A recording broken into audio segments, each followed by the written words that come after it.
In this video I was just going to talk about the equivalent Nifty 50 for the MFT series of cameras. I mean, more specifically, I use the Panasonic GH5 and the GH6, so it's really, you could say it's the Panasonic equivalent of the Nifty 50. So originally, for those that didn't know, I mean, this came about a long time ago. The Nifty 50 originally was this 50mm lens for the Canon series full frame cameras, and it's a lens I used to really like working with when I first started out in Canon full frame, because it was just a super cheap lens. It's 1.8 aperture lens, and it's obviously 50mm. But for the money, this was about you could get it for under £200 or $200, and to get a lens with such a wide aperture was really great. You could shoot things that looked like they were done on much more expensive cameras, and it was essentially just this cheap kind of plasticky lens behind the scenes doing it. So it's I mean, for me, 50mm as well was a lot of the work I was doing. It was almost kind of documenting people going around doing stuff at attractions, essentially. So I found it really good for that. I could get all the kind of shots that I needed, because some of it was just almost like almost like a documentary style, where I could really place myself where I wanted, so I could kind of had the freedom to move around. And for capturing people for interviews, I found it to be a very good focal length. So for me, this was a lens that got used a lot. And to be honest, like, in the budget I had originally, there was nothing I could get comparatively that would give me as good an image, essentially, as this lens. So that, for me, for a long time, that was a lens that I would use a lot. So coming to MFT, or micro four thirds, a lot of people say that you kind of can't get shallow depth of field. It's really difficult because of how everything's set up, and there's I mean, that really is it's almost a little bit of a statement of the past. You can't get the same depth of field as on a full frame, just because it's not quite possible, but you certainly can get a shallow depth of field on it. And I almost used to find with this lens sometimes, when I was shooting it, essentially the look everybody wanted at that time was super shallow footage, and a lot of the time it's very difficult actually to keep things in focus. So for me, I'm not too concerned that I can't get as shallow a depth of field as I could on this, because it wasn't always practical. So it's not terrible that you can't get that depth of field, because, like I say, it wasn't always it wasn't always a good thing.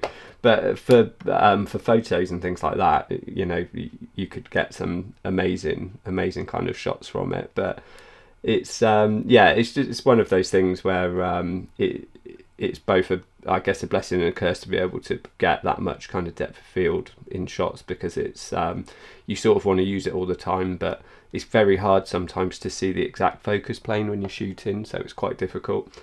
And coming to my equivalent, or what I feel is the equivalent for the cameras that I've been using, I always find it's the Panasonic 25mm 1.7. And as I say, the aperture, although it's a lower aperture, this is 1.8, the Panasonic's 1.7. It doesn't work out to that equivalence. I think it's probably somewhere around sort of between 3 and 3.5. I think the aperture would work out to on this, in the equivalent to this full frame lens.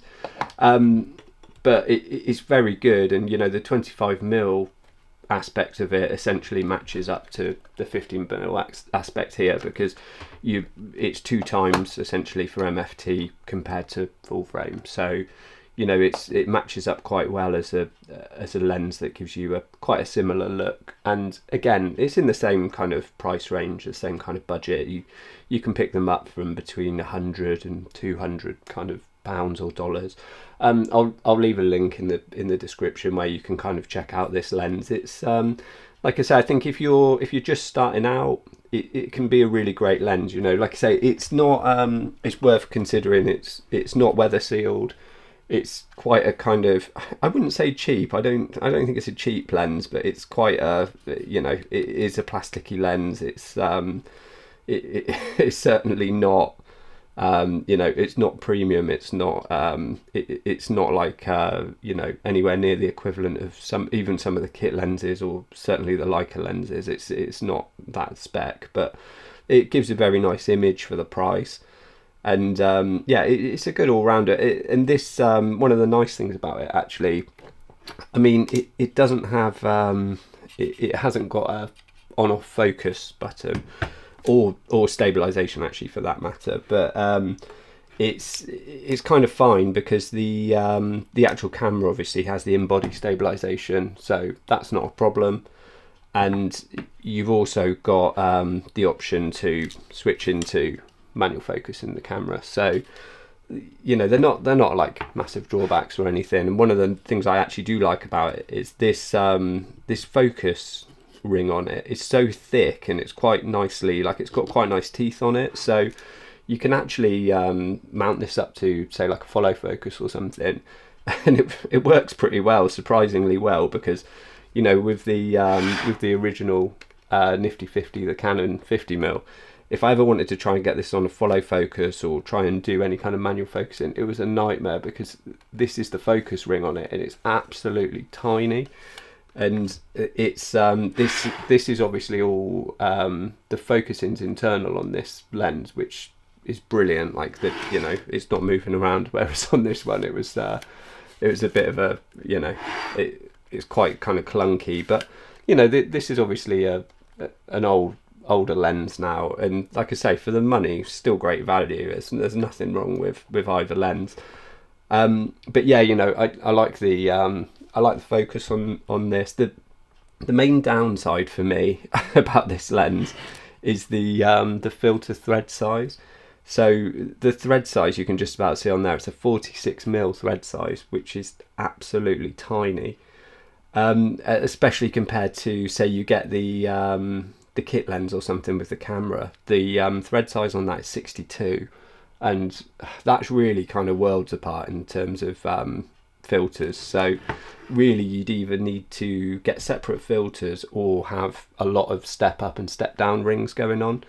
And I can link to bits and pieces like that in the description, so you can kind of see what I mean. But it's you know, it is possible, but it's yeah, it's slightly annoying that the filter size is that tiny on the lens. But it kind of comes with the size of it, because it's actually, you know, it's an absolutely tiny lens. You know, if that was on the camera, they're not miles apart, but it's you know, it's a good small lens for what it does. So it's it's just one of those things you kind of have to work with on the lens. And you know, because it's you can get that really shallow depth of field on it, you're obviously letting a lot of light into the camera, so you're going to need well, you quite often, if you're shooting outdoors and you want that shallow depth of field, you're probably going to need a ND filter, so you will actually need to put something on it. And some people just will put like a UV filter on just as a protector to stop the camera lens from getting scratched. It's yeah, you know, that's obviously personal preference, but it's yeah, it's one of those things where you're probably quite likely to want to mount a filter onto it, and it's, yeah, it's just worth bearing in mind. But yeah, as I kind of said, I think, you know, for anybody starting out, if they want, you know, their first kind of inexpensive prime lens, I feel like this is just it's a good option, really. I feel like it's you know, and the prices are kind of so low that when you go to resell it, if you ever do resell it, you won't really lose that much on it, because this lens has been around for a while, and it's a pretty, you know, it's a pretty solid lens. There's not that much that can go wrong with it. It's pretty good. So it's yeah, for me, I feel like it's a good choice of kind of first prime, and I never got rid of it. I just kept it because it's a nice small lens. It's easy to throw in a camera bag, and it's just a nice option to have available if you need it. It's not my go-to lens, but it's yeah, I just feel like it's one at least worth checking out. So yeah, hopefully you found this video helpful. If you have, give the video a like. If you want to see more about the Panasonic GH6, then check out the playlist on this channel, and please subscribe.